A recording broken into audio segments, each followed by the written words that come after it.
നമ്മൾ ഇപ്പോൾ കണ്ടുകൊണ്ടിരിക്കുന്നത് തിരുവനന്തപുരത്ത് നിന്നും പ്രതിപക്ഷ നേതാവ് പിണറായി വിജയന്റെ മകൾ വീണ ടിയുടെ ദൃശ്യങ്ങളാണ്.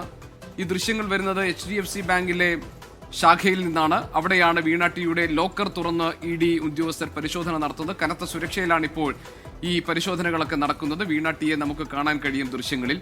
കഴിഞ്ഞ ദിവസമാണ് വീണ ടി ഉൾപ്പെടെയുള്ളവരെ ഈ CMRL എക്സാലോജിക്ക് സാമ്പത്തിക ഇടപാട് കേസുമായി ബന്ധപ്പെട്ട് ED ചോദ്യം ചെയ്തത്. ആ ചോദ്യം ചെയ്യലിൽ വീണ നൽകിയ മൊഴിയും ഏതാണ്ട് 9 മണിക്കൂർ നീണ്ടുന്ന ചോദ്യം ചെയ്യലിൽ പരിശോധിച്ച രേഖകളും നേരത്തെ EDയും SFIയും ശേഖരിച്ച രേഖകളുടെയും വിവരങ്ങളുടെയും ഒക്കെ അടിസ്ഥാനത്തിൽ അതിന്റെ തുടർ നടപടികൾ എന്ന നിലയ്ക്കാണ് ഇപ്പോൾ വീണ ടിയുടെ HDFC ബാങ്കിലെ ലോക്കർ തുറന്നുള്ള പരിശോധനയിലേക്ക് ED കടന്നിരിക്കുന്നത്.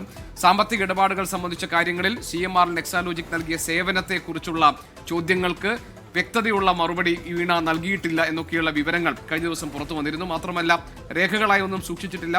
പലതും സ്പോക്കൺ വേർഡ്സ് ആയിരുന്നു. കാരണം വാക്കുകളിലൂടെയാണ് ആശയവിനിമയം നടത്തിയത്. അതല്ലാതെ കൂടുതൽ കാര്യങ്ങൾ ഓർമ്മയിലില്ല എന്നൊക്കെയാണ് വീണ മറുപടി പറഞ്ഞത് എന്നായിരുന്നു പുറത്തു വന്ന വിവരങ്ങൾ. അങ്ങനെയാണെങ്കിൽ വീണയുടെ സാമ്പത്തിക ഇടപാടുകൾ സംബന്ധിച്ച കാര്യങ്ങളിൽ കൂടുതൽ പരിശോധനകളും അന്വേഷണങ്ങളും വേണം എന്ന EDയുടെ ബോധ്യത്തിന്റെ അടിസ്ഥാനത്തിലായിരിക്കണം ഇപ്പോൾ HDFC ബാങ്കിലെ വീണ ടിയുടെ ലോക്കർ തുറന്നുള്ള പരിശോധന. വീണയെ നമുക്ക് ദൃശ്യങ്ങളിൽ കാണാം. ഗോപി, ഇതുമായി ബന്ധപ്പെട്ട് വീണ ടിയുടെ പിതാവ് പിണറായി വിജയന്റെ ഒരു പ്രതികരണം കൂടി വന്നിട്ടുണ്ട്. ഈ ലോക്കർ പരിശോധന EDയുടെ അന്വേഷണം നേരത്തെ ആരംഭിച്ചതാണ്. അതുമായി ബന്ധപ്പെട്ടാണ് ഈ ലോക്കർ പരിശോധന നടത്തുന്നത്. വീട്ടിലും പരിശോധന നടത്തിയിരുന്നു.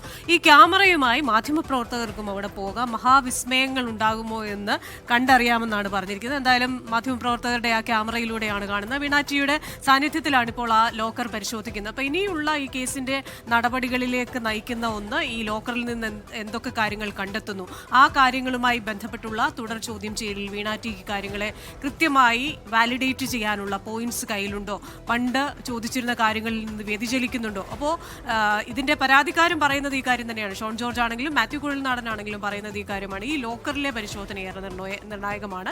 ലോക്കറിൽ നിന്ന് ലഭിക്കുന്ന വിവരങ്ങൾ അത് ഏതെങ്കിലും തരത്തിൽ ഈ കേസിൽ നിർണായകമാകുമോ എന്ന് കണ്ടറിയാൻ തങ്ങളും കാത്തിരിക്കുന്നു. ഇനിയും കാര്യങ്ങൾ ചുരുളഴിയേണ്ടതുണ്ട് എന്നാണ് മാത്യു കുഴൽനാടൻ പറയുന്നത്. ഒപ്പം തന്നെ CPIM വലിയ പ്രതിരോധമാണ് ഈ കേസുമായി ബന്ധപ്പെട്ട് തുടക്കത്തിലൊക്കെ സ്വീകരിച്ചിരുന്നത്. പക്ഷേ അതിനുശേഷം ആ നിലപാടിൽ നിന്ന് CPIM പിന്നോട്ട് പോകുന്ന ഒരു കാഴ്ചയാണ് കണ്ടത്. ഇപ്പോൾ അതൊരു വ്യക്തിയുമായി ബന്ധപ്പെട്ട കേസാണ്. അത് അവർ നേരിടും എന്ന ഒരു നിലയിലേക്ക് CPIM എത്തിയിരിക്കുകയാണ്. ആ ഘട്ടത്തിലാണിപ്പോൾ ED മെയ് 26 വന്ന ഹൈക്കോടതിയുടെ ഒരു വിധി. ആ വിധി ഇത് കേസിന്റെ മുന്നോട്ടുള്ള പോക്കിന് വലിയ നിയമസാധുത നൽകുന്നു. തുടർ അന്വേഷണം നടക്കുന്നു, ചോദ്യം ചെയ്യൽ നടക്കുന്നു, അതിന്റെ ഭാഗമായുള്ള പരിശോധനയും ഇപ്പോൾ നടക്കുന്നു.